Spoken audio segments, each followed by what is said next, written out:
As a player, it always seemed that Martin Johnson could change the course of a rugby match by his sheer presence. His physical stature was matched by his influence in over 350 games for Leicester and more than 80 for England.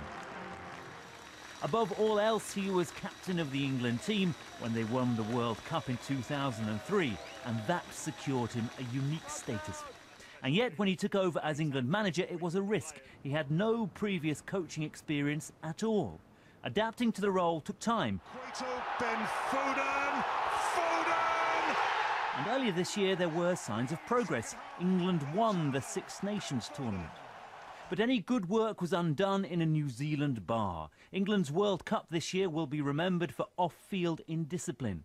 The players let Johnson down, although he made a show of defending them. I think other teams have done the same thing in the same town and gone out for a few drinks.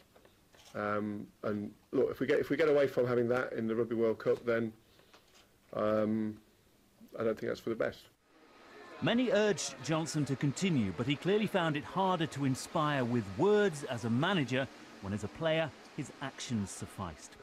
And with the RFU currently governed by a void after unprecedented infighting, perhaps even he no longer had the strength to fight. Joe Wilson, BBC News.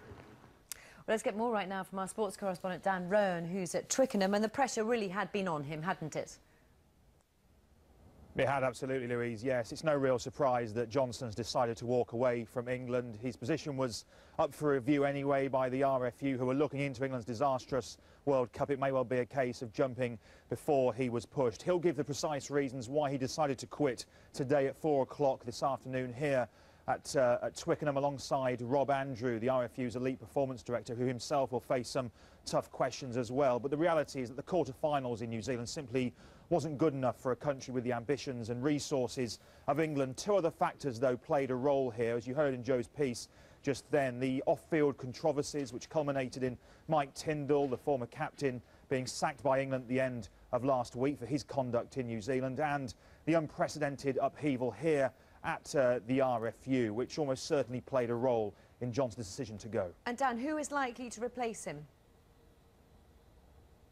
The usual candidates will all be mooted. Sir Clive Woodward, the former World Cup winning coach, perhaps a foreigner in the form of Graham Henry, who's just led, of course, New Zealand to World Cup glory himself. Other foreign coaches like Jake White and Nick Mallett, who have international experience. In terms of domestic candidates, Jim Mallender at Northampton Saints is a man who's often in the frame. One thing's for sure, the RFU cannot waste any time. They have just 2.5 months now until the start of the Six Nations campaign. Time is very much of the essence. Dan Rowan.